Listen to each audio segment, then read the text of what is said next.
नमस्कार दोस्तों, Byju's government exam prep channel में आप सभी का स्वागत है।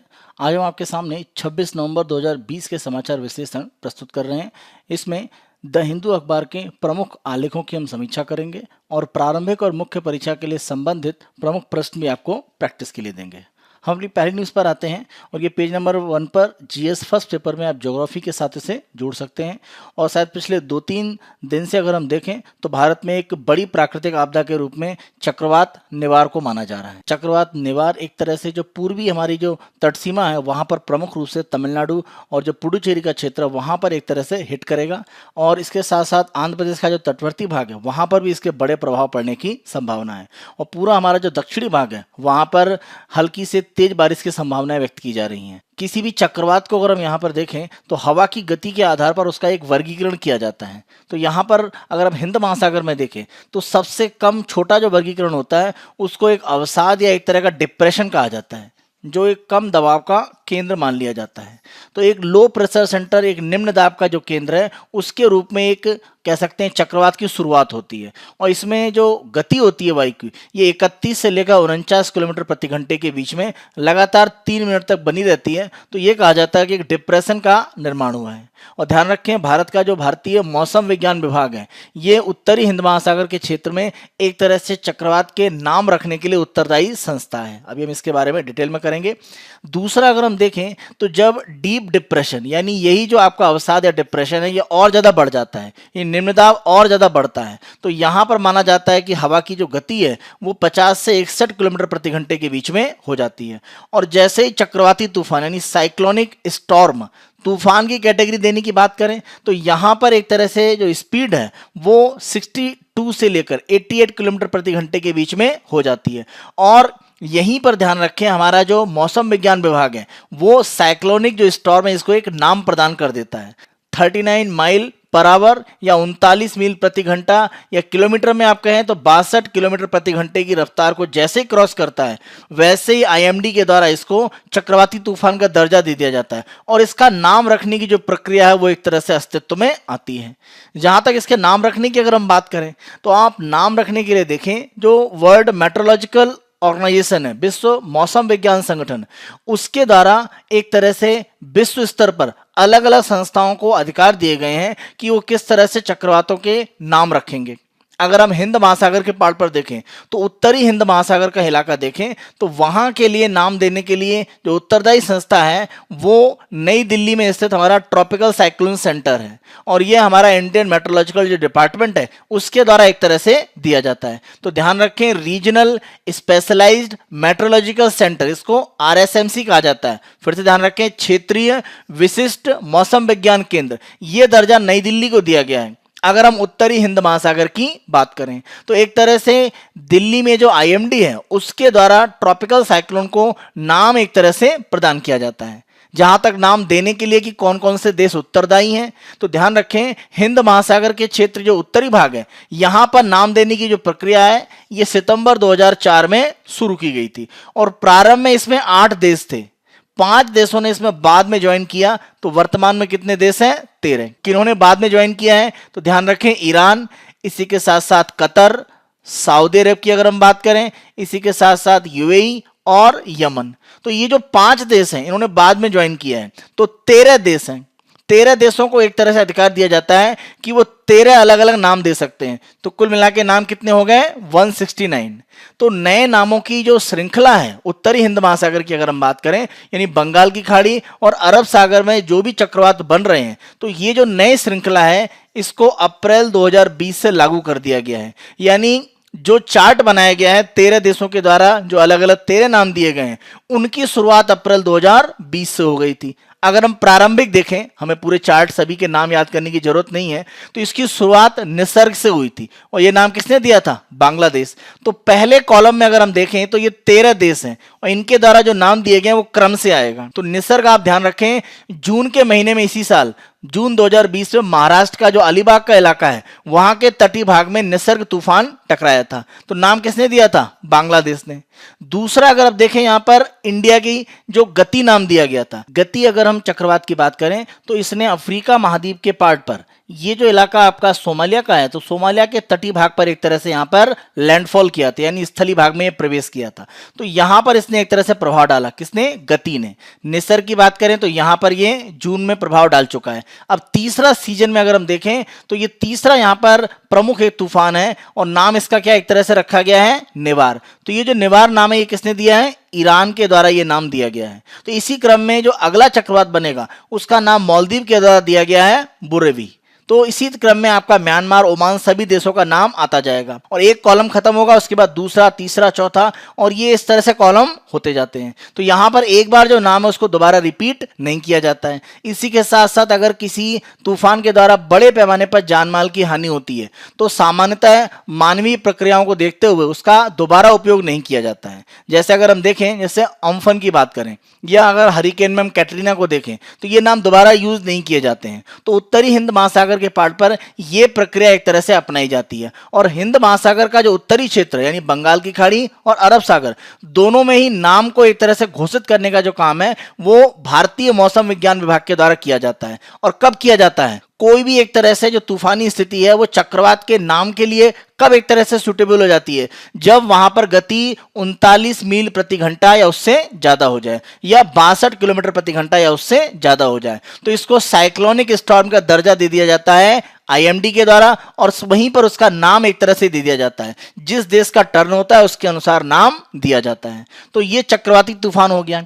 इसके बाद अगर हम देखें तो गंभीर चक्रवाती तूफान यानी एक तरह से आप सेवियर साइक्लोनिक स्टॉर्म की बात करें तो यहां पर जो गति है वो 55 से 72 मील प्रति घंटे हो जाती है। बहुत गंभीर यानी वेरी सेवियर साइक्लोनिक स्टॉर्म। तो यहां पर आप स्पीड देखें तो 118 से 166 किलोमीटर पर आवर और एक्सट्रीमली सेवियर साइक्लोनिक स्टॉर्म इससे थोड़ा ज़्यादा एक तरह से अगर आप देखें तो स्पीड 166 से 221 किलोमीटर पर आवर। और सबसे लास्ट कैटेगरी है सुपर साइक्लोनिक स्टॉर्म और इसी साल अगर आप देखें तो एक तरह से भारत में पश्चिम बंगाल राज्य और बांग्लादेश हमारा जो पड़ोसी देश है उसको बड़े पैमाने पर नुकसान पहुंचाया था अम्फन ने। तो वो सुपर साइक्लोनिक स्टॉर्म था और भारत में ओडिशा में जो सुपर साइक्लोन आया था उसके बाद एक तरह से ये सुपर साइक्लोन माना गया था और यहां पर जो गति होती है वो 222 किलोमीटर प्रति घंटा या उससे ऊपर चली जाती है। तो ये सुपर साइक्लोन की एक तरह से कैटेगरी है। जो हम चक्रवात की बात करते हैं तो चक्रवात सामान्यतः अगर हम देखें तो प्रक्रिया एक तरह से हम यहाँ पर उष्णकटिबंधीय चक्रवात की बात कर रहे हैं। चक्रवात अगर आप देखें तो दो तरीके के हो जाते हैं,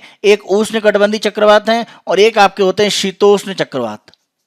तो यहां पर अगर हम देखें तो हम बात कर रहे हैं उष्णकटिबंधीय चक्रवात। भूमध्य रेखा पर अगर हम देखें तो इस तरह का कोरिलेस बल नहीं होता है, इसीलिए भूमध्य रेखा से ऊपर की ओर सामान्यतः 5 डिग्री उत्तर और 5 डिग्री दक्षिण या उसके बाद के जो क्षेत्र होते हैं उनमें बनते हैं। यानी 5 डिग्री अगर हम उत्तर गोलार्ध ले लें और 5 डिग्री अगर हम ले लें दक्षिणी गोलार्ध तो इसके बीच का जो क्षेत्र है इसमें सामान्यतः नहीं बनते हैं। 27 डिग्री सेल्सियस और उससे अधिक तापमान समुद्र सतह का अगर होगा तो ये एक तरह से ऊष्मा प्रदान करता है इन चक्रवाती निर्माण के लिए जो प्रमुख रूप से आवश्यकता रहती है ऊष्मा की।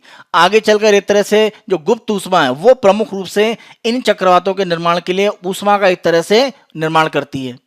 साइक्लोन का जो निर्माण हो रहा है उनके लिए कोरिलेस बल की आवश्यकता रहती है और ध्यान रखें कि कोरिलेस बल का जो पार्ट है वो पृथ्वी के घूर्णन से एक तरह से एक आभासी बल के रूप में रहता है और भूमध्य रेखा पर नहीं होता है, इसीलिए भूमध्य रेखा पर इनका निर्माण नहीं होता है। पहले से अगर कोई एक तरह से ऊर्ध्वाधर यानी वर्टिकल कोई मान लीजिए विंड का मोशन एक तरह से हो रहा है और उसमें बहुत परिवर्तन नहीं हो रहा है तो ये चक्रवात के निर्माण के लिए एक स्थिति को एक अनुकूल बना देता है। उसी के साथ साथ अगर पहले से ही कोई लो प्रेशर का छोटा सेंटर है तो वो एक तरह से चक्रवात की एक प्रारंभिक स्थिति को बनाने के लिए आवश्यक हो जाता है। इसी के साथ साथ समुद्र की सतह के ऊपर अगर हम देखें तो हवा का एक तरह से डाइवर्जेंस या विचलन हो रहा हो तो ये कुछ ऐसी शर्तें हैं जो सामान्य रूप से उष्णकटिबंधीय चक्रवात के निर्माण के लिए उत्तरदायी मान ली जाती हैं। आप ध्यान रखें बंगाल की खाड़ी में तापमान अरब सागर की तुलना में थोड़ा ज्यादा होता है तो यहां पर चक्रवातों का निर्माण ज्यादा है। भारत पर बंगाल की खाड़ी के चक्रवातों का ज्यादा प्रभाव है क्योंकि अरब सागर के जो बनने वाले चक्रवात हैं वो भारतीय क्षेत्र में कम पहुंचकर वो दूर के क्षेत्रों में चले जाते हैं तो हमारे लिए उतना प्रभाव नहीं डालते हैं, लेकिन प्रभाव वहां से भी पड़ता है लेकिन ज्यादा बंगाल की खाड़ी के चक्रवात भारतीय क्षेत्र को प्रभावित करते हैं।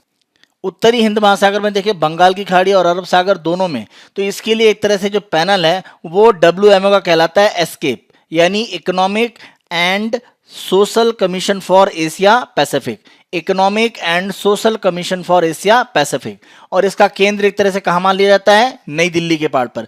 तो रीजनल स्पेशलाइज्ड मेट्रोलॉजिकल सेंटर का दर्जा उत्तरी हिंद महासागर के लिए दिया गया है नई दिल्ली को, और इसमें एक तरह से काम कौन करता है, इंडियन मेट्रोलॉजिकल डिपार्टमेंट। इसी तरह से अगर हम देखें तो हम जब बात करते हैं एक तरह से दक्षिणी पश्चिमी हिंद महासागर में, तो यहां पर रियूनियन द्वीप को एक तरह से दर्जा दिया गया है, जैसा प्रादेशिक केंद्र दिल्ली बना है। इसी तरह से अगर हम देखें, जब हम बात करते हैं एक तरह से दक्षिणी पूर्वी हिंद महासागर और साथ में दक्षिणी प्रशांत महासागर, तो नादी एक तरह से जो केंद्र है उसको दर्जा दिया गया है क्षेत्रीय। यहां पर अगर हम बात करें यहां पर पश्चिमी प्रशांत महासागर, तो यहां पर खासतौर पे अगर आप देखें तो यहां उष्णकटिबंधीय चक्रवात टाइफून के नाम से जाने जाते हैं। तो टाइफून की जो बनाने के लिए कमेटी है उसका हेडक्वार्टर कहां पर है, टोक्यो के पहाड़ पर। अगर हरिकेन के लिए बात करें तो यहां पर दो एक तरह से केंद्र हैं, एक तो मियामी फ्लोरिडा के पहाड़ पर, और होनोलुलु यहां पर जो अमेरिका का राज्य हवाई जो प्रशांत महासागर में वहां पर। तो प्रशांत महासागर का पूर्वी भाग और अटलांटिक महासागर का पश्चिमी, या आप हरिकेन का मेन केंद्र कह सकते हैं, इन क्षेत्रों के लिए जो भी नामकरण है वो होनोलुलु और मियामी केंद्र से किए जाते हैं। तो अगर आप एक तरह से देखें तो ये 6 केंद्र हैं, मियामी, होनोलुलु, टोक्यो, नई दिल्ली, रियूनियन द्वीप और नादी, इनके द्वारा एक तरह से नामकरण की प्रक्रिया की जाती है। तो 6 स्थान पर रीजनल स्पेशलाइज्ड मेट्रोलॉजिकल सेंटर हैं, यानी क्षेत्रीय विशिष्ट मौसम विज्ञान केंद्र, जो नामकरण की प्रक्रिया एक तरह से संपन्न करते हैं। कि इसी चर्चा के आधार पर हमने एक मेंस का क्वेश्चन आपको दिया है, जो पेपर फर्स्ट में आपके एक तरह से उपयोगी रहता है। उष्णकटिबंधीय चक्रवात से आप क्या समझते हैं, तो आप जो भी कंडीशन है वो बता दें। इसके लिए चक्रवात को आप दोनों एक तरह से प्रकार बता सकते हैं, उष्णकटिबंधीय और साथ साथ शीतोष्ण। हम उष्णकटिबंधीय पूछ रहे हैं तो आप उसको डिटेल में थोड़ा बता दें। कंडीशन क्या क्या है जो हमने शुरुआत में आपको दी हैं, उन कंडीशन को एक तरह से आप यहां पर बता सकते हैं। तो 5-6 कंडीशंस को अलग अलग पैराग्राफ में आप लिख सकते हैं। और ध्यान रखें, जब उष्णकटिबंधीय चक्रवात आप लिख रहे हैं तो जैसे हरिकेन के नाम लिए जाते हैं अटलांटिक महासागर के पहाड़ पर, या टाइफून आपका प्रशांत महासागर के पहाड़ पर, या भारतीय हिंद महासागर के पहाड़ पर, इनको चक्रवाती कहा जाता है। तो वो जो नाम है उनको भी एक तरह से इंफॉर्मेशन में आप दे सकते हैं। और जो दूसरा बड़ा हिस्सा है कि उत्तरी हिंद महासागर में चक्रवातों के नामकरण की प्रक्रिया, तो जो हमने डिटेल में डिस्कस किया उसको आप बता सकते हैं। सभी नाम आपको देने की जरूरत नहीं है, आप बता सकते हैं कि 169 नाम है जो अप्रैल 2020 के बाद से उपयोग किए जाएंगे। 3 का उपयोग हो चुका है, यानी निसर्ग, गति और अभी जो निवार। तो ये एक तरह से बताकर अपने क्वेश्चन को यहां पर आप लिखने की कोशिश करें। स्ट्रेट फॉरवर्ड क्वेश्चन है, तो जितना पूछा गया उतना ही डिटेल में आप लिखें 150 शब्दों में। नेक्स्ट उसको हम देखते हैं। यहां पर मिनिस्ट्री ऑफ होम अफेयर्स, गृह मंत्रालय के द्वारा नई गाइडलाइंस जारी की गई हैं। कोरोना वायरस के जो केसेस बढ़ रहे हैं, खासतौर पर अगर हम दिल्ली की बात करें और अन्य जगह भी इनके केसेस बढ़ रहे हैं, तो उस स्थिति में भारत सरकार की तरफ से गृह मंत्रालय ने नई दिशा निर्देश जारी किए हैं। और ये दिशा निर्देश अगर आप ध्यान रखें तो 1 से 31 दिसंबर के बीच में एक तरह से प्रभावी रहेंगे। और इसके बीच में कारण ये है कि जो त्यौहार का एक तरह से सीजन है और खासतौर पर जो बढ़ती हुई ठंडी है, इसमें माना जा रहा है कि कहीं ना कहीं कोरोना वायरस के जो केसेस हैं वो बढ़ सकते हैं। तो नए गाइडलाइन यहाँ पर जारी किए गए हैं। पहला गाइडलाइन ये दिया गया है, अगर कोई व्यक्ति कोरोना पॉजिटिव है और उसके संपर्क में 100 लोग आए हैं तो उनके 80 लोगों को, यानी 80% को 72 घंटे यानी 3 दिन के अंदर ट्रेस किया जाए। ये एक व्यवस्था यहाँ पर गाइडलाइन में दी गई है। दूसरा, अगर राज्यों को लगता है तो वो नाइट कर्फ्यू लगा सकते हैं, और आप देखें कई राज्यों में इस तरह की व्यवस्था शुरू भी हो गई है। लॉकडाउन की अगर हम बात करें तो केवल कंटेनमेंट जोन जिनको बनाया गया है उन्हीं कंटेनमेंट जोन में लागू है, उसके बाहर लॉकडाउन जैसी कोई प्रक्रिया अभी लागू नहीं की गई है। दिशा निर्देशों में कहा गया है कि ऑफिस में जो उपस्थिति है उसको नियंत्रित किया जाए, और खासतौर पे उन जगहों पर जरूर नियंत्रित किया जाए जहां पर किसी भी सप्ताह में जो पॉजिटिव केस है उनमें 10% की बढ़ोतरी हो रही है। तो ऐसे क्षेत्रों में जहां साप्ताहिक 10% से ज्यादा पॉजिटिव केस आ रहे हैं कोरोना वायरस के, वहां पर ऑफिस में उपस्थिति को घटाया जाए। और इसके लिए किसी भी तरह के जो प्रयास हैं वो राज्य सरकारों के द्वारा किए जा सकते हैं। जब भी कंटेनमेंट जोन बनाने की बात होगी तो डिस्ट्रिक्ट कलेक्टर के जो आदेश है उसके आधार पर जिन इलाकों को कंटेनमेंट जोन घोषित किया जाएगा वो ही मान्य होंगे। आवश्यक गतिविधियां वहां पर अलाउड की जाएंगी, जैसे अगर हम चिकित्सा सुविधाओं की बात करें या आवश्यक खाने पीने की अन्य जो वस्तुएं और जो कुछ आवश्यक सेवाएं जैसे चिकित्सा की हमने बात करी, उनको एक तरह से अलाउड किया जाएगा। अन्य किसी भी तरह की गतिविधियां अलाउड नहीं की जाएंगी। राज्य अगर चाहें तो कोविड-19 में जो भी एक तरह से सलाह है, जैसे मास्क पहनने की अगर हम बात करें, अगर कोई उसका उल्लंघन करता है तो जुर्माना एक तरह से लगाया जाए। जैसे अगर आप दिल्ली में देखें तो 10 घंटे की कारावास की एक सजा दी जा रही है। तो ये लोगों को एक तरह से मास्क पहनने के लिए प्रेरित करेगा। तो इस तरह की व्यवस्था राज्य चाहे तो कर सकते हैं। जहां तक सिनेमा हॉल की अगर हम बात करें तो 50% की जो क्षमता है, यानी मान लीजिए 500 लोग बैठ सकते हैं, तो 250 सीटिंग के साथ उन्हें संचालित किया जा सकता है। स्विमिंग पूल की अगर हम बात करें तो केवल खिलाड़ियों के लिए स्विमिंग पूल को ऑपरेट करना स्टार्ट किया जाएगा और अन्य लोग जो अभी आ रहे थे उनको रोका जाएगा। अगर हम दिसंबर की बात करें, प्रदर्शनी किसी भी तरह का एग्जीबिशन लगाया जा रहा है तो व्यापारिक यानी बिजनेस पर्पज से है तो अलाउड किया जाएगा, अदरवाइज नहीं अलाउड किया जाएगा। कहीं पर भी किसी भी तरह का धार्मिक या किसी भी तरह की सोशल गैदरिंग हो रही है, मान लीजिए विवाह ही है, तो वहां पर किसी भी जगह, जैसे मान लीजिए कोई मैरिज हॉल है, वहां पर क्षमता मान लीजिए 200 लोगों की है, तो 50% लोगों की क्षमता के साथ ही कोई कार्यक्रम संचालित होगा।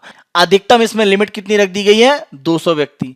अगर राज्य केंद्र शासित प्रदेशों को लगता है कि यहां पर स्थिति और नियंत्रित नहीं हो रही है तो ये 200 की जो लिमिट है इसको घटाकर 100 भी कर सकते हैं। ये राज्यों पर निर्भर करता है। अंतरराज्यीय यानी इंटर स्टेट और अंतरराज्य यानी इंट्रा स्टेट, राज्य के अंदर और राज्यों के बीच में जो भी परिवहन चल रहा है, व्यक्तियों की बात करें या वस्तुओं की बात करें, उस पर कोई भी इस तरह का प्रतिबंध नहीं लगाया गया है। ये परिवहन एक तरह से चलता रहेगा। तो जो नई एक तरह से कोविड-19 की एक वेव दिखाई पड़ रही है, तेजी से केसेस बढ़े हैं, खासतौर पर दिल्ली की जैसे हमने बात करी, तो उसी के प्रकाश में गृह मंत्रालय की तरफ से ये नए दिशा निर्देश जारी किए गए हैं आने वाले 1 माह के लिए, 1 दिसंबर से 31 दिसंबर के बीच में। नेक्स्ट उस पर हम आते हैं और ये भी एक आर्टिकल का हिस्सा है, पेज नंबर 6 पर, और जीएस थर्ड यानी इकोनॉमी के पार्ट से अगर हम देखें, jobs, exports and the trade pacts. अगर हम यहाँ पर देखें तो खासतौर पे जैसे हमने आरसीपी से अपने आप को अलग किया है, तो हम कई इस तरह के आर्टिकल डिस्कस कर चुके हैं। उसी कड़ी में एक आर्टिकल ये भी आप देखें कि जहाँ पर माना जा रहा है कि बड़े इस तरह के व्यापारिक समझौते में भारत को शामिल होना चाहिए। अपने घरेलू उद्योग को बचाने के लिए अगर हम इस तरह के जो बड़े समझौते उनसे बाहर रहेंगे तो इसका हमें, जो हम सोच रहे हैं कि हम घरेलू उद्योग को लाभ दे पाएंगे, लाभ से ज़्यादा हमें एक तरह से नुकसान हो सकता है, क्योंकि हमारे जो निर्यात है उन पर एक प्रभाव पड़ेगा। इसी आधार पर हम आर्टिकल की समीक्षा करते हैं। आरबीआई की तरफ से एक आंकड़ा दिया गया कि अगर हम अप्रैल, मई, जून इन 3 महीनों की बात करें, अगर हम 2020-21 का जो वित्तीय वर्ष है उसमें देखें तो यहाँ पर भारत की अर्थव्यवस्था में 23.9% की कमी आई है। और अगर हम बात करें जुलाई, अगस्त, सितंबर, ये जो 3 महीना यानी दूसरी तिमाही, तो यहाँ पर 10% की कमी आई है। तो अगर हम वित्तीय वर्ष के 2 तिमाही देखें तो माना जा रहा है कि अर्थव्यवस्था एक मंदी की स्थिति में दिख रही है और ये एक वैश्विक एक तरह से स्थिति सभी जगह लगभग ऐसी है। तो हमें अपनी अर्थव्यवस्था को इससे बाहर निकालना है और प्रमुख जो समस्या दिख रही है वो रोजगार में कमी। 45 वर्ष में अगर हम देखें तो बेरोजगारी के जो आंकड़े सरकार की तरफ से आए हैं वो सबसे ज्यादा स्थिति को दिखा रहे हैं। तो हमें रोजगार उत्पन्न करने वाले जो क्षेत्र हैं उन पर प्रमुख रूप से ध्यान देना पड़ेगा। आप देखें तो 7 महीने का जो लॉकडाउन का पीरियड था उसमें मनरेगा में 11 करोड़ लोगों ने एक तरह से रोजगार प्राप्त करने के लिए प्रयास किया। तो ये स्थिति दिखाती है कि श्रम पर आधारित, लेबर इंटेंसिव जो क्षेत्र है वहां पर रोजगार की संभावनाएं हैं। हम उस पर ध्यान देकर लोगों को ज्यादा से ज्यादा रोजगार दे सकते हैं। अगर 2016-17 के हम आर्थिक सर्वेक्षण को देखें तो वहां एक आंकड़ा दिया गया था कि अगर 10 लाख रुपए का एक ऋण प्रदान किया जाए, मान लीजिए किसी इस्पात के उद्योग को, तो इसके द्वारा 1 रोजगार उत्पन्न किया जाएगा। अगर किसी ऑटोमोबाइल उद्योग को दिया जाए यही लोन तो वो 3 रोजगार उत्पन्न कर सकता है। चमड़ा उद्योग को, अगर लेदर इंडस्ट्री को ये लोन दिया जाता है तो वो 70 रोजगार उत्पन्न कर सकते हैं। सिले सिलाए वस्त्र या कपड़ा निर्माण के उद्योग की बात करें, रेडीमेड गारमेंट्स, इनमें अगर हम 10 लाख रुपए का लोन देते हैं तो वहां पर माना जाता है 240 रोजगार उत्पन्न होंगे, जिसमें 80 रोजगार महिलाओं को मिलेंगे। तो आप देखें कि लेबर इंटेंसिव यानी श्रम सघन जो क्षेत्र है जहां श्रम की आवश्यकता ज्यादा है, ऐसे क्षेत्रों में रोजगार के लिए हमें प्रयास करना चाहिए। और इसमें खासतौर पर अगर हम श्रम सघन क्षेत्रों की बात करें तो इसमें वस्त्र उद्योग है, चमड़ा उद्योग है, कृषि मूल्यवर्धन है, जैसे अगर हम फूड प्रोसेसिंग की बात करें तो इनमें संभावनाएं ज्यादा हैं। और इन क्षेत्रों के साथ में एक महत्वपूर्ण तथ्य क्या है कि ये घरेलू एक तरह से उद्योग है, वहां पर तो एक तरह से रोजगार उत्पन्न करते ही हैं, साथ साथ इनमें निर्यात की बहुत संभावनाएं हैं। जैसे अगर हम सिले सिलाए वस्त्र की बात करें, भारत के निर्यात का एक प्रमुख क्षेत्र है। चमड़े पर आधारित जो वस्तु उनकी अगर हम बात करें, और फूड प्रोसेसिंग के जो उत्पाद हैं उनको भी हम निर्यात की प्रमुख वस्तु बना सकते हैं। तो ये निर्यात की अपार संभावनाएं एक तरह से रखते हैं। जब आप निर्यात की बात करते हैं तो निर्यात के लिए आपको भंडारण की सुविधा बनानी पड़ेगी, वहां पर भी रोजगार उत्पन्न हो सकता है। बंदरगाहों पर काम बढ़ेगा, वो चाहे बंदरगाह पर बड़े बड़े कंटेनर्स को स्टोर करना, उनको लोड करना, अनलोड करना, इन सब कामों में कहीं ना कहीं रोजगार उत्पन्न होगा। इसके अलावा परिवहन सुविधाएं और विकसित करनी पड़ेंगी। अगर हम निर्यात को बढ़ाते हैं तो ये रोजगार को बढ़ाता है। और निर्यात वित्त यानी एक्सपोर्ट को बढ़ावा देने के लिए जो फाइनेंस चाहिए, जो फंड चाहिए, वो एक तरह से बढ़ता है। तो जो बैंकिंग गतिविधियां उनमें भी एक तरह से गति आती है। तो आप देखें, ये जो श्रम सघन क्षेत्र है, ये रोजगार के साथ साथ अर्थव्यवस्था में कई तरीके से रोजगार उत्पन्न करने की क्षमता रखता है। अगर हम मेक इन इंडिया कैंपेन की बात करें 2014 की, तो उसका प्रभाव अर्थव्यवस्था पर रहा, लेकिन सरकार ने जितना सोचा था उतने बड़े पैमाने पर नहीं रहा। अगर हम एक आंकड़ा देखें तो 2013-14 में जो वस्तु का निर्यात है वो लगभग 314 अरब डॉलर के आसपास था, और 2018-19 में ये 313 अरब डॉलर, यानी लगभग बराबर स्थिति में रहा। बहुत बड़ा कोई चेंज यहाँ पर नहीं आया। तो अगर हमने मेक इन इंडिया कैंपेन को चलाया तो हमें इस तरह के जो वस्तु के निर्यात हैं, यानी हमारे यहाँ मैन्युफैक्चरिंग विनिर्माण बढ़ रहा था, तो इसमें वृद्धि होनी चाहिए थी, लेकिन आंकड़े ऐसा नहीं दिखा रहे हैं। तो कहीं ना कहीं हमें मेक इन इंडिया कैंपेन को और मजबूत करने की जरूरत है। और सरकार ने इसीलिए आप देखें, मेक इन इंडिया कैंपेन में अन्य क्षेत्रों को भी शामिल किया है, यानी मेक इन इंडिया कैंपेन का 2.0 लाया गया है। तो इससे एक नई संभावनाएं दिख रही हैं। भारत में अगर हम देखें तो ये निर्यात में वृद्धि इतनी ज्यादा क्यों नहीं हो रही है, तो इसके अगर हम कुछ कारण देखें तो पहला बड़ा कारण है अधिक शुल्क। जो टैरिफ है वो बढ़ाए गए हैं, और टैरिफ बढ़ने के कारण कहीं ना कहीं जो निर्यात है वो हतोत्साहित होता है। एक्सपोर्ट एक तरह से क्या है, डिस्करेज होता है, क्योंकि अगर शुल्क बढ़ेगा। इसी के साथ साथ गैर शुल्क बाधा यानी नॉन टैरिफ बैरियर। देखिए, शुल्क लगाकर आप एक तरह से, जैसे अमेरिका ने शुल्क बढ़ा दिया, तो ये तरीका है भारत के निर्यात को रोकने का। अब मान लीजिए उनके द्वारा किसी भी प्रकार के, जैसे माइक्रो ऑर्गेनिज्म है, सूक्ष्म जीव है, हम मान लेते हैं कोई बैक्टीरिया, कोई वायरस है, तो इसकी स्कैनिंग की जाती है अमेरिका के पोर्ट पर। अगर कोई भी मान लीजिए खाने पीने का सामान भारत से जा रहा है, या कोई मान लीजिए जैसे गेहूं या चावल का कंसाइनमेंट भारत से जा रहा है, तो वहां पर देखा जाता है कोई वीड या कोई खरपतवार की प्रजाति भारत से अमेरिका में तो नहीं पहुंच रही है। तो ये इस तरह जो प्रतिबंध होते हैं, इनको हम बोलते हैं नॉन ट्रेड बैरियर, इनको हम बोलते हैं नॉन टैरिफ बैरियर्स। यानी शुल्क नहीं लगाया जाता, अन्य तरीकों से। जैसे हम कालीन उद्योग की बात करें तो हमें सर्टिफाई करना पड़ता है कि जो कालीन है उसमें किसी भी तरह का बाल श्रम नहीं लगा हुआ। या एक दूसरा तरीका देखें, पर्यावरणीय कहीं ना कहीं समस्याएं, यानी कोई ऐसा उद्योग है जो पर्यावरण को बहुत नुकसान पहुंचा रहा है, तो वहां के उत्पादों को एक तरह से रोका जाता है। तो ये सब नॉन टैरिफ या गैर शुल्क एक तरह से बाधाएं कहलाती हैं। तो ये भी एक तरह से कारण है कि निर्यात कहीं ना कहीं कमजोर हुआ है। मात्रात्मक प्रतिबंध, अलग अलग देशों के साथ में क्वांटिटेटिव रिस्ट्रिक्शन होता है, यानी जैसे अमेरिका के साथ मान लीजिए 100 लाख टन की एक लिमिट हो गई, यानी 100 लाख टन से ज्यादा होगा तो हम निर्यात नहीं कर सकते हैं, इसी के अंदर अंदर करना है। तो मात्रात्मक प्रतिबंध लगने पर भी निर्यात पर प्रभाव पड़ता है। सीमा प्रतिबंध, यानी एक देश से दूसरे देश में जो व्यापार हो रहा है, जैसे हम भारत से अफगानिस्तान की बात करें तो पाकिस्तान के रास्ते से नहीं जा सकते, हमें ईरान के मार्ग से एक तरह से जाना पड़ता है, या अन्य तरीके से हम अफगानिस्तान में अपने सामान को पहुंचाएं अन्य देश के माध्यम से।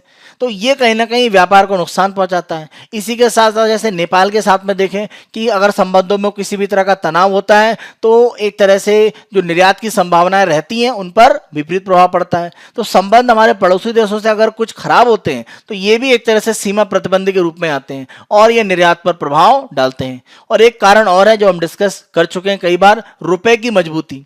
तो अगर रुपए मजबूत होगा डॉलर की तुलना में, डॉलर अंतर्राष्ट्रीय व्यापार की मुद्रा है, अगर रुपए मजबूत होगा तो आयात हमारे लिए सस्ता हो जाएगा, लेकिन निर्यात को उतनी ज्यादा आमदनी प्राप्त नहीं हो पाएगी। तो निर्यातक, एक्सपोर्टर एक तरह से क्या है, डिस्करेज होते हैं। तो ये स्थिति भी कहीं ना कहीं एक तरह से है कि रुपए की जो मजबूती है उसने भी निर्यात को एक तरह से डिस्करेज किया है। तो इन फैक्टर्स को कहीं ना कहीं सरकार को देखने की आवश्यकता है। निर्यात के लिए अगर हम देखें, प्रमुख रूप से माना जा रहा है कि जो व्यापार समझौते हैं, ट्रेड एग्रीमेंट्स हैं, उन पर हमें जाना पड़ेगा। बिना उनके साथ जुड़े हुए हम एक तरह से बड़े पैमाने पर रोजगार उत्पन्न नहीं कर सकते हैं। और अगर आप देखें तो NAFTA, north American free trade agreement, जो अमेरिका, मैक्सिको, कनाडा के बीच में था, काफी सफल रहा। आसियान के 10 देशों के बीच में जो आपसी व्यापार होता है वही सफलता है। अगर हम सार्क के देशों के बीच में देखें, सार्क फ्री ट्रेड एग्रीमेंट, तो ये बहुत सफल नहीं रहा, कारण भारत पाकिस्तान के जो संबंध रहे। तो कहीं ना कहीं व्यापारिक समझौते बड़े पैमाने पर हमें लाभ नहीं दे पाए। तो हमें देखना पड़ेगा भविष्य में हम व्यापारिक समझौते इस तरह से करें कि हमें एक तरह से लाभ की स्थिति बने। ऐसा ना हो कि FTA यानी मुक्त व्यापार समझौते, इनसे हम अपने आप को दूर हटा लें, जैसे हमने आरसीपी से अपने आप को अलग किया। तो अगर हम व्यापार समझौते से अलग होंगे तो ये एक तरह से अर्थव्यवस्था को एक संरक्षणवाद, प्रोटेक्शन में लाने की स्थिति होगी घरेलू उद्योगों को बचाने के लिए। क्योंकि अगर हम आरसीपी में नहीं गए तो बड़ा कारण क्या माना जाता है कि हमारा बाजार चीन के लिए और ज्यादा खुल जाएगा। तो ये स्थिति अगर बनेगी तो आने वाले समय में आरसीपी के जो 15 देश हैं वो हो सकता है कि अपने बाजार को भारतीय उत्पादों के लिए न खोलें। तो ये स्थिति हमारे निर्यात के लिए नकारात्मक है। तो हमें ध्यान रखना पड़ेगा, गिव एंड टेक की पद्धति है।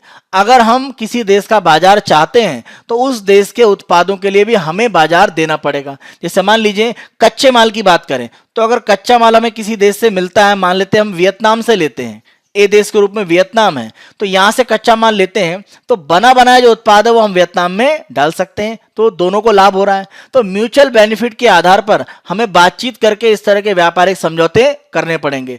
आरसीपी ही नहीं, अन्य तरह के समझौते भी हैं।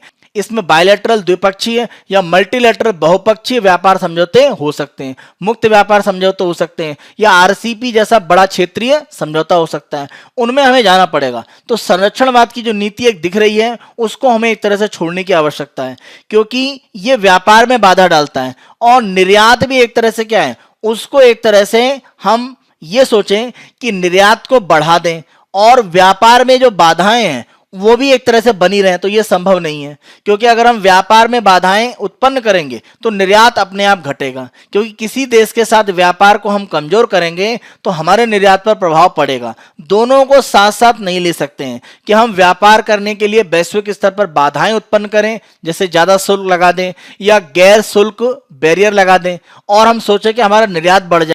दूसरे देशों के द्वारा भी अपने घरेलू बाजार को बचाने के लिए एक तरह से जवाबी कार्रवाई की जाती है, तो ये हमारे निर्यात को कमजोर करेगा। तो हम व्यापारिक बाधा भी बनाएं और निर्यात को बढ़ा भी पाएं, ये संभव नहीं है। तो हमें दोनों में एक सामंजस्य स्थापित करने की जरूरत है। तो हमें भविष्य में जो भी व्यापारिक समझौते हैं, चाहे मुक्त व्यापार समझौते हों या बड़े स्तर के क्षेत्रीय समझौते आर्थिक हैं, उनमें जाने की जरूरत है अपनी शर्तों के अनुसार और दूसरे देशों की शर्तों को साथ में लेकर, और बातचीत के द्वारा एक तरह से देशों को एंगेज करना पड़ेगा, क्योंकि अलग थलग रहकर हम कार्य नहीं कर सकते हैं।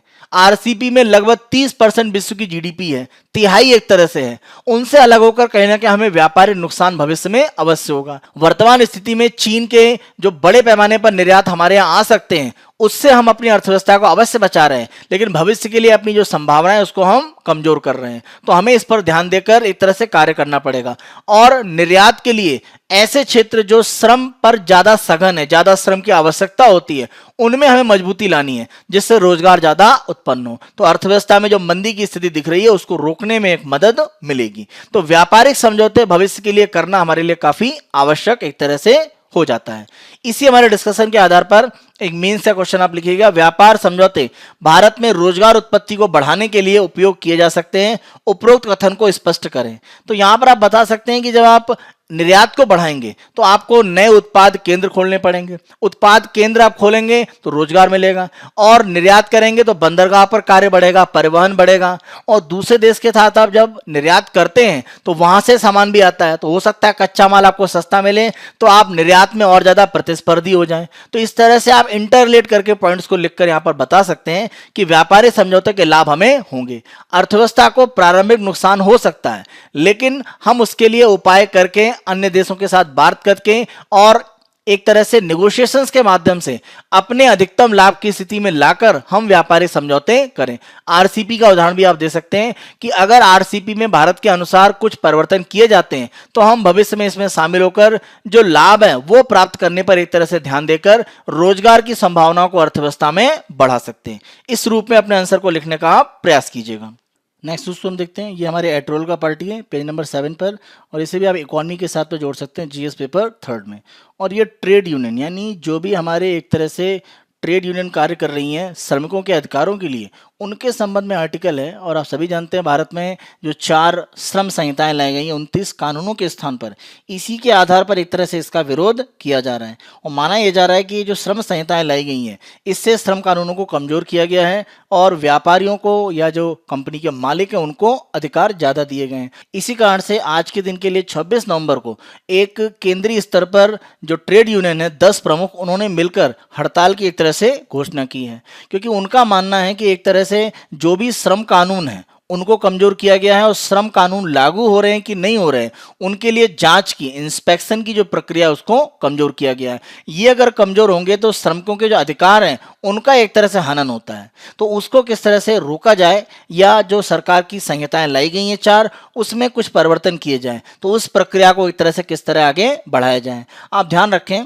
हमेशा ये कहा जाता है कि श्रम सुधार की जब बात होती है कि श्रम सुधार एक तरह से अगर होंगे तो ये कहीं ना कहीं जो व्यापार करने की प्रक्रिया उसको आसान करेंगे। लेकिन श्रम सुधार करने का मतलब ये नहीं है कि श्रमिकों के अधिकारों का हनन करना और उद्योग जगत को पूर्ण रूप से छूट दे देना। तो ऐसी स्थिति अगर आएगी तो ये कहीं ना कहीं श्रमिकों के अधिकारों को पूर्ण रूप से समाप्त करने जैसी स्थिति बन सकती है, और ऐसा नहीं होना चाहिए। क्योंकि 91 के बाद से हमेशा यह माना गया कि श्रम सुधार किए जाने चाहिए, इससे भारत में निवेश आकर्षित होगा। लेकिन श्रमिकों को पूर्ण रूप से उद्योग जगत के हवाले करना, ये उनके जो अधिकार हैं उनका एक तरह से हनन है। तो इस प्रक्रिया को किस तरह से आगे बढ़ाया जाए कि श्रमिकों के अधिकार भी संरक्षित हों, भारत में व्यापार करने की सुगमता भी बढ़े और जो व्यापार जगत है उसको भी एक तरह से लाभ मिल सके। तो इसके लिए सरकार को प्रयास करने पड़ेंगे।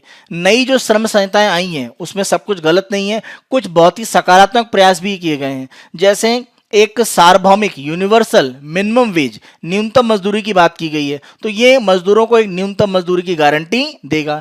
इसी के साथ साथ जो ट्रेड यूनियन है उनको एक वैधानिक रूप से मान्यता दी जा रही है, यानी स्टेचुटरी पावर दे दी जाएंगी जो ट्रेड यूनियन को एक तरह से मान्यता प्राप्त होगी। इसके कारण से श्रम संगठन ज्यादा मजबूती से श्रमिकों के अधिकार के लिए अब कार्य कर पाएंगे। तीसरा, कहीं पर भी कोई कॉन्ट्रैक्ट पर काम कर रहा है श्रमिक और वो कानूनी रूप से वैध माना जाएगा या कानूनी प्रक्रिया में उसको रख दिया जाता है, तो उसको कैंसिल करना या अचानक हटाना ये आसान नहीं होगा। तो ये भी एक तरह से श्रमिकों को कहीं ना कहीं मजबूती प्रदान करेगा। सामाजिक सुरक्षा की बात करें, जैसे अगर हम हेल्थ इंश्योरेंस की बात करें या हम बात करें प्रोविडेंट फंड की, भविष्य निधि की, तो इस तरह की जो सुविधाएं हैं वो नियमित कर्मचारियों को मिल रही थी। लेकिन अगर हम बात करें गिग कर्मचारी जो ऐप पर आधारित कंपनियों में एक तरह से काम कर रहे हैं, उनको सामान्यतः ये अधिकार नहीं थे। तो इस श्रम संहिता में एक बहुत सकारात्मक सुधार है कि जो गिग कर्मचारी हैं उनको भी एक तरह से सामाजिक सुरक्षा का अधिकार दिया गया है। तो ये तो सकारात्मक कदम है नए सुधार में। लेकिन नकारात्मक रूप में अगर आप देखें तो हायर एंड फायर की पॉलिसी को मजबूत किया गया है, यानी श्रमिकों को रोजगार पर रखना और उन्हें हटाना, यह प्रक्रिया एक तरह से आसान कर दी गई है। तो ऐसी स्थिति में कहीं ना कहीं जो उद्योग जगत है उसको ज्यादा लाभ दिख रहा है और श्रमिकों को एक तरह से नुकसान है। और ये मांग उद्योग जगत की हमेशा रही है कि वो आसानी से श्रमिक को कॉन्ट्रैक्ट पर रख सकें और हटा सकें। तो ये प्रक्रिया को आसान किया गया है, इससे श्रमिक एक तरह से घाटे में दिख रहे हैं और जो व्यापारी जगत है उसको लाभ की स्थिति दिख रही है। जो निरीक्षण की पद्धति है उसको कमजोर किया गया है। तो श्रम कानून लागू हो रहे हैं नहीं हो रहे हैं किसी भी उद्योग में, इसकी निगरानी अब कैसे हो पाएगी, क्योंकि इंस्पेक्शन की प्रक्रिया को थोड़ा सा ढीला किया गया है। कोविड-19 के समय आप देखें तो केंद्र सरकार की तरफ से इसी समय ये सुधार लाए गए हैं 3 प्रमुख रूप से। एक जो न्यूनतम मजदूरी का है ये पिछले वर्ष आ चुका था, लेकिन 3 जो बड़े सुधार है वो इसी साल कोविड-19 के समय में लाए गए। बहुत सारे राज्यों में एक तरह से सुधार किए गए हैं। तो वर्तमान स्थिति में जो सुधार किए गए उनको कठोरता से लागू कर दिया गया है, क्योंकि आपातकालीन स्थिति है देश में एक तरह से कोविड-19 के कारण, तो इसीलिए बहुत ज्यादा इसका कोई विरोध नहीं हो रहा है। तो ये कहीं ना कहीं एक नकारात्मक जो कदम है श्रम सुधार के रूप में, जिससे श्रमिकों को घाटा दिख रहा है, उसको लागू करने के लिए जो कोविड-19 की महामारी है इस समय को चुना गया है। तो ये एक तरह से दिखाता है कि कहीं ना कहीं सरकार को सकारात्मक रूप में इसमें बड़े पैमाने पर डिस्कशन करके सुधार करने चाहिए थे। इसीलिए जो श्रम संस्थाएं हैं वो मान रही हैं कि 6 उनके पास उपाय हैं जिनका उपयोग करके वो जो भी सुधार किए गए उनमें और परिवर्तन कर सकते हैं, क्योंकि उनको लग रहा है कि जो श्रम कानून में सुधार किए गए हैं वो श्रमिकों को ज्यादा लाभ नहीं दे रहे हैं। पहला है सामाजिक वार्ता के द्वारा, यानी एक तरह से सोशल डायलॉग के माध्यम से, और ये भारत में बहुत मजबूती से नहीं हो पाया है। यानी केंद्र सरकार, राज्य सरकार और जो श्रमिक संगठन है उनके द्वारा बैठकें करके आपस में निर्णय करना, ये प्रक्रिया बहुत आसान दिखती है लेकिन सही रूप में हो नहीं सकती है, क्योंकि 2015 के बाद से इस तरह की कोई बैठक अभी तक नहीं हुई है। अगर हम संसदीय चर्चा को देखें तो जो भी श्रम कानून पारित किए गए हैं उनमें बहुत ज्यादा संसदीय चर्चा नहीं हुई है।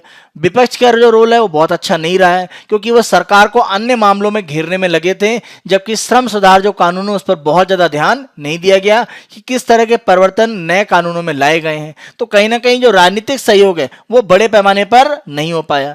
न्यायपालिका की मदद लेना ये कहीं ना कहीं एक अंतिम रूप में उपाय दिखता है जो ट्रेड यूनियन के द्वारा उपयोग किया जा सकता है।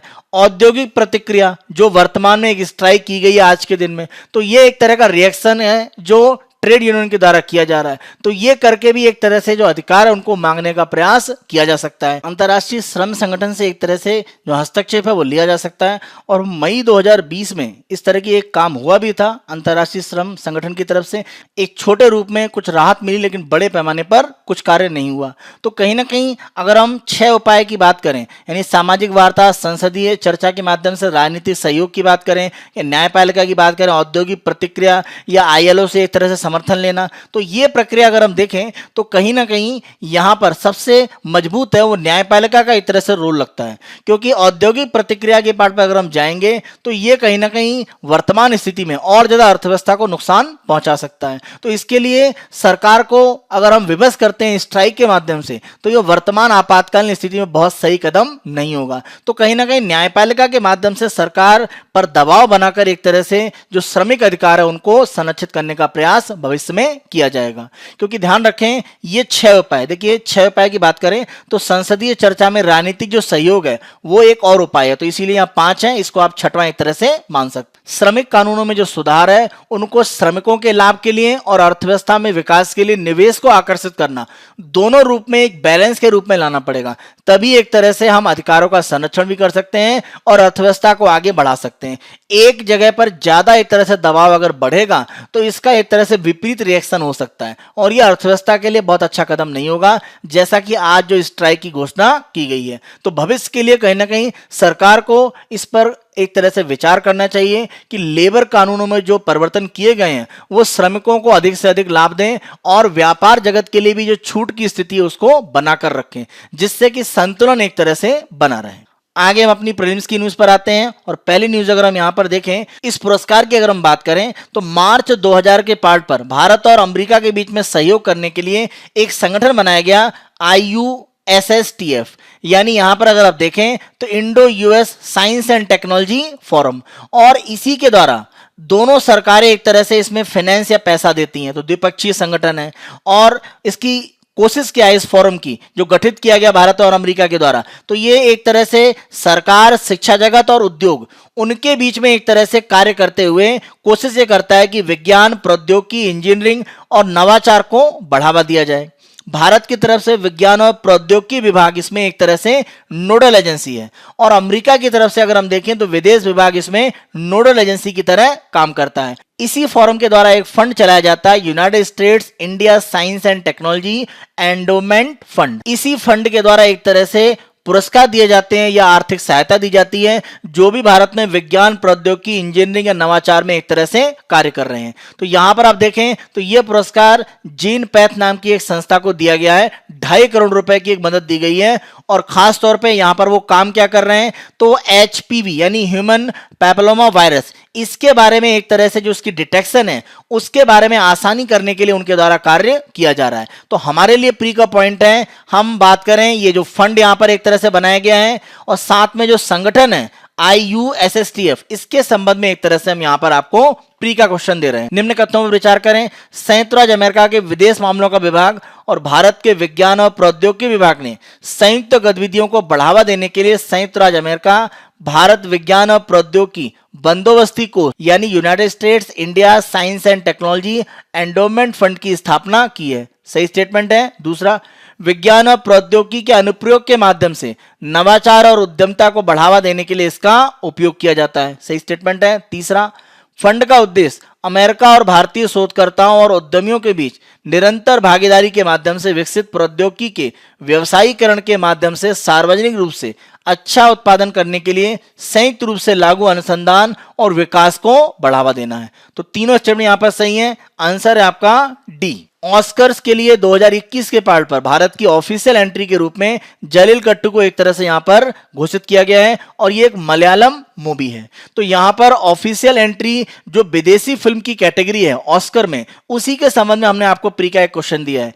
ऑस्कर में सर्वश्रेष्ठ विदेशी फिल्म की श्रेणी 1956 में प्रारंभ की गई। ध्यान रखें 1956 में ऑस्कर्स में से शुरू किया गया। केवल 3 भारतीय फिल्म इस श्रेणी में नामित हुई हैं। तो आप ध्यान रखें यहां पर 3 ही फिल्म है, एक तो मदर इंडिया है, उसके अलावा सलाम बॉम्बे है और लगान। 3 मूवी है इसमें अभी तक नामित हुई हैं। कोई भी देश इस कैटेगरी में अपनी जब मूवी को भेजता है तो अंतिम रूप में जब सेलेक्ट होते हैं तो उसमें भारत की 3 बार मूवी पहुंची है, मदर इंडिया, सलाम बॉम्बे और लगान। तो यहां पर हम देखें तो ये दूसरा स्टेटमेंट सही है। तीसरा, 2019 में इस श्रेणी का नाम बदलकर सर्वश्रेष्ठ अंतरराष्ट्रीय फिल्म कर दिया गया। पहले अगर हम देखें तो फॉरेन लैंग्वेज, विदेशी भाषा की फिल्म की कैटेगरी होता था, जब 56 में शुरू किया गया। 2019 में इसका नाम बदलकर सर्वश्रेष्ठ अंतरराष्ट्रीय फिल्म की कैटेगरी कर दिया गया। तो विदेशी भाषा हटाकर अंतरराष्ट्रीय फिल्म कैटेगरी कर दिया गया 2019 में। 2020 में पैरासाइट एकमात्र फिल्म है जिसने सर्वश्रेष्ठ फिल्म तथा सर्वश्रेष्ठ अंतरराष्ट्रीय फिल्म दोनों पुरस्कार जीते। तो ये पहली बार हुआ है। दक्षिण कोरियाई मूवी है पैरासाइट, और इसने बेस्ट फिल्म का अवार्ड तो जीता ही, साथ साथ इसने फॉरेन फिल्म यानी जो अंतरराष्ट्रीय फिल्म सर्वश्रेष्ठ है वो कैटेगरी में पुरस्कार भी जीता। तो पहली बार ऐसा हुआ कि सर्वश्रेष्ठ अंतरराष्ट्रीय फिल्म की कैटेगरी की मूवी को बेस्ट फिल्म ऑस्कर में घोषित किया गया, पैरासाइट। तो चारों स्टेटमेंट सही हैं, तो आंसर है आपका डी। हम अपनी अगली न्यूज पर आते हैं और यहां पर नौसेना के द्वारा लीज पर एक तरह से 2 ड्रोन अमेरिका से प्राप्त किए गए, MQ-9B सी गार्जियन। अगर हम बात करें ड्रोन्स की, इन ड्रोन को एक तरह से अगर हम देखें तो भारत के जो पूरा समुद्री क्षेत्र है उसमें निगरानी करने के लिए एक तरह से लीज पर लिया जा रहा है अमेरिका से, और यह अधिकतम 40,000 फीट की ऊंचाई तक गति कर सकते हैं। और इसी के साथ साथ अगर हम इनकी समय सीमा देखें तो लगभग 40 घंटे तक ये वायु में रहकर एक तरह से निगरानी कर सकते हैं। रक्षा खरीद प्रक्रिया यानी डिफेंस प्रोक्यूरमेंट पॉलिसी, अगर हम इसकी बात करें तो भारत ने इसको 2002 में एक तरह से इंट्रोड्यूस किया गया, और 2005 में विजय केलकर समिति की सिफारिश के आधार पर रक्षा ऑफसेट का एक क्लॉज डाल दिया गया, और यह 2007 में पहली बार लागू किया गया। रक्षा ऑफसेट का मतलब क्या है कि विदेशी कंपनी कोई भी रक्षा समझौता अगर भारत में जीतती हैं तो जो उनका निवेश होता है उसके मूल्य का एक निश्चित हिस्सा उन्हें भारत में विकास और प्रौद्योगिकी में लगाना होता है, जिससे एक तरह से रोजगार भी उत्पन्न हो सकता है। वर्तमान में रक्षा खरीद में क्या है कि अगर कोई भी कंपनी 2000 करोड़ रुपए या उससे अधिक का कोई भी भारत में रक्षा समझौता एक तरह से करती है तो इसका 30% का हिस्सा यानी इसकी जो 30% वैल्यू है उसे भारत में निवेश करना पड़ेगा। इसको ऑफसेट क्लॉज एक तरह से कहा जाता है। अब ध्यान रखें, जब ऑफसेट क्लॉज की अगर हम बात करते हैं तो यहां पर घरेलू उद्योग को एक तरह से बढ़ावा देने के लिए एक तरह से इसको अनिवार्य किया गया। अब जब हम बात करते हैं कि यह नीति 2006 में, क्योंकि 5 की प्रक्रिया है, 6 में लागू की गई ऑफसेट वाली, 5 में एक तरह सुधार किया गया, 6 में लागू हुई और 7 में पहली बार इसका प्रयोग किया गया। तो ये 300 करोड़ रुपए से शुरुआत की गई थी, यानी 300 करोड़ या उससे अधिक की डील है तो 30% भारत में निवेश करना पड़ेगा उसका, और ये 2016 में बढ़ाकर कर दिया गया 2000 करोड़ रुपए। तो ये ऑफसेट की व्यवस्था है। अभी अगर हम 2020 में देखें तो ऑफसेट की व्यवस्था में कुछ परिवर्तन किए गए हैं, और उसी के संबंध में हमने यहां पर प्री का क्वेश्चन दिया है। तो नई रक्षा खरीद नीति जो 2020 में कुछ परिवर्तन किए गए हैं उनके संबंध में निम्न कथनों पर विचार करें। इसमें लीज पर उपकरण लेने की नई श्रेणी प्रारंभ की गई, तो ये पहली बार 2020 में अभी परिवर्तन में किया गया है, और इसी कारण आप देखें हमने ये ड्रोन है ये लीज पर लिया है, क्योंकि हमेशा हम खरीदें ऐसा जरूरी नहीं है। तो बहुत से ऐसे उपकरण जो लीज पर काम कर सकते हैं भारत में रक्षा क्षेत्र में, उन्हें खरीदने की जरूरत नहीं है, तो ये लीज पर लेने की श्रेणी को इसी साल शुरू किया गया है। पहला स्टेटमेंट सही है।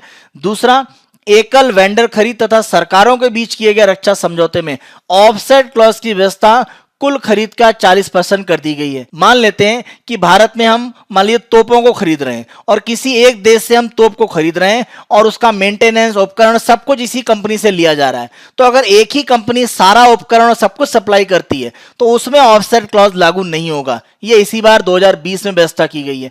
और 2 देशों के बीच में समझौता है, जैसे मान लीजिए भारत के बीच में और रूस के बीच में समझौता सरकारों के बीच में होता है, तो 2 सरकारों के बीच में जो रक्षा समझौते हैं उनमें भी ऑफसेट क्लॉज की कोई जरूरत नहीं रहेगी। यह 2020 में किया गया है। तो ये जो कहा गया दूसरा स्टेटमेंट ये गलत है, क्योंकि एकल वेंडर एक ही विक्रेता से खरीद होगी और सरकारों के बीच में जो रक्षा समझौते हैं उसमें से ऑफसेट क्लॉज की व्यवस्था हटा दी गई है, यानी इसमें समझौते की जो वैल्यू होगी उसमें 30% भारत में निवेश करने की जरूरत नहीं है। तो ये दूसरा स्टेटमेंट गलत है। तीसरा, ऑफसेट क्लॉज की व्यवस्था 2000 करोड़ रुपए या अधिक की रक्षा खरीद पर लागू होगी, ये 2016 में किया गया था। तो तीसरा सही है, 1 और 3। तो आंसर आपका हो जाता है सी।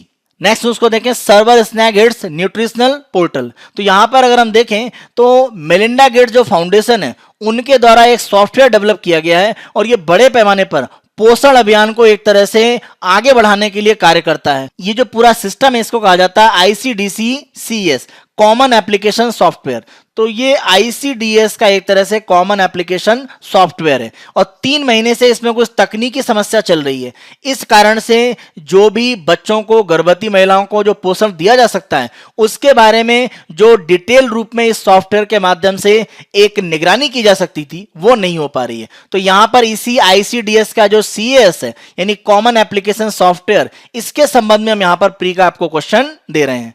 पोषण अभियान का समेकित बाल विकास सेवा सामान्य अनुप्रयोग software ICDS-CS common application software सेवा वितरण और कार्यक्रम प्रबंधन में सुधार करने के लिए एक अभिनव वेब और मोबाइल फोन आधारित अनुप्रयोग है। तो एक तरह से वेब पोर्टल के माध्यम से और मोबाइल एप्लीकेशन के माध्यम से इस सॉफ्टवेयर का उपयोग किया जाता है। पहला स्टेटमेंट सही है। यह अपने दैनिक कार्यों में आंगनवाड़ी कार्यकर्ता जो आंगनवाड़ी में काम कर रही हैं उनको सुविधाएं देता है, पर्यवेक्षक को श्रमिकों का आकलन करने और प्रतिक्रिया प्रदान करने में मदद करता है और अन्य कार्यक्रम अधिकारियों को सेवा वितरण को ट्रैक करने और सूचित निर्णय लेने में मदद करता है। तो आंगनवाड़ी कार्यकर्ताओं का जो काम है उसके अलावा जो निगरानी करने वाले हैं और अन्य कार्यक्रम अधिकारी हैं उन सभी को एक तरह से इस सॉफ्टवेयर से मदद मिलती है जो काम हो रहा है उसकी निगरानी करने में। अब ये जो सॉफ्टवेयर, इसमें 3 घटक होते हैं। आंगनवाड़ी कार्यकर्ताओं के लिए एक मोबाइल आधारित एक एप्लीकेशन है जो उनको डाउनलोड करके यूज करना होता है। जो इंस्पेक्शन वाले पर्यवेक्षक हैं उनके लिए भी मोबाइल आधारित है और अन्य जो कार्यक्रम के अधिकारी हैं उनके लिए वेब आधारित एक डैशबोर्ड इसमें दिया गया है। तो तीनों एक तरह से निगरानी की पद्धति में इस सॉफ्टवेयर प्रक्रिया में बंधे हुए हैं जिससे पोषण अभियान को सुचारू रूप से लागू किया जा सके। तो तीनों स्टेटमेंट सही है, आंसर है आपका डी। नेक्स्ट यहां पर देखें तो portal launch for ID cards for trans person. तो आप ध्यान रखें भारत सरकार के द्वारा 29 सितंबर को transgender persons protection of rights rules 2020 को एक तरह से सूचित किया गया था और उसी आधार पर भारत सरकार की तरफ से अगर हम बात करें, सामाजिक न्याय और अधिकारिता मंत्रालय यानी social justice and empowerment ministry, उन्होंने एक पोर्टल जारी किया है। इस पोर्टल के माध्यम से जो ट्रांसजेंडर पर्संस हैं वो ID प्राप्त कर सकते हैं। तो ID प्राप्त करने या उनकी आइडेंटिटी प्रूव करने के लिए या उनकी आइडेंटिटी को प्रूव करने के लिए इस पोर्टल के माध्यम से वे स्वयं अपना रजिस्ट्रेशन करके बिना किसी केंद्र पर गए हुए ऑनलाइन माध्यम से अपना ID प्राप्त कर सकते हैं। तो इससे समाज में उनकी जो एक तरह से जगह है उसको स्थापित करने का एक प्रयास किया गया है। तो इसी के संबंध में हमारा प्री का क्वेश्चन है। National portal for transgender person के संबंध में निम्न कथनों पर विचार करें।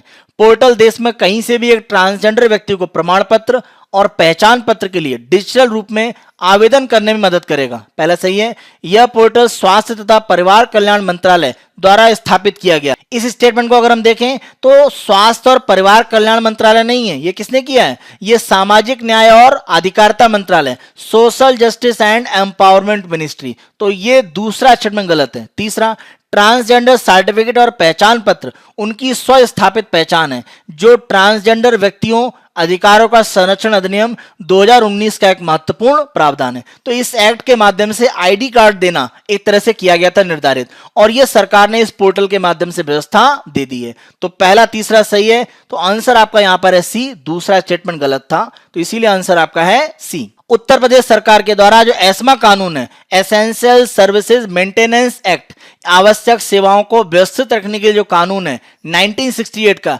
उसको 6 महीने के लिए यूपी में इंपोज कर दिया गया है। इससे आवश्यक सेवाओं में किसी भी तरह की बाधा यूपी में नहीं डाली जा सकती है। इस कानून के अंतर्गत बिना वारंट के एक तरह से गिरफ्तारी संभव होती है। तो काफी कठोर एक तरह से कानून यहाँ पर माना जाता है। तो इसी कानून के संबंध में यहाँ पर हम आपको प्री का क्वेश्चन दे रहे हैं।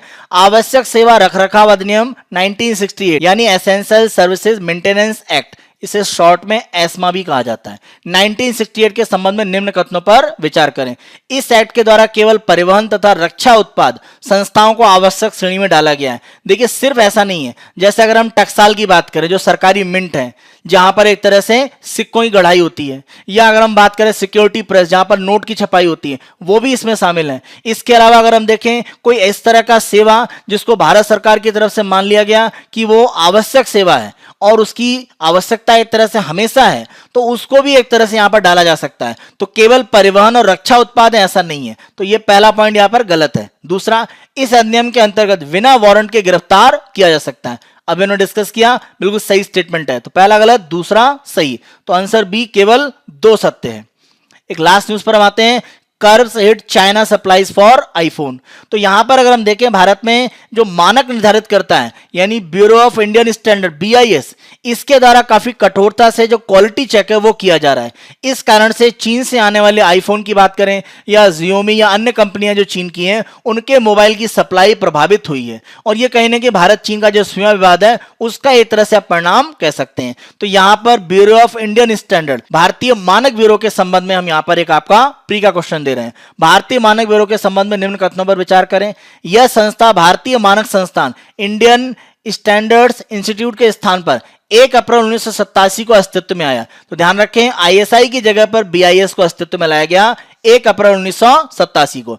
भारत की राष्ट्रीय मानक निर्धारक होने के कारण BIS को ISO में पूर्ण सदस्य का दर्जा प्राप्त है, यानी इंटरनेशनल स्टैंडर्ड्स ऑर्गेनाइजेशन, अंतरराष्ट्रीय मानक संगठन, उसमें BIS भारत सरकार की तरफ से सदस्य है, क्योंकि भारत में राष्ट्रीय मानक निर्धारित करने की जो संस्था BIS है। तो यहां पर आप देखें दोनों स्टेटमेंट सही हैं, तो आंसर आपका C 1 और 2 दोनों सत्य हैं। ये हमारा 26 नवंबर 2020 के समाचार विश्लेषण थे।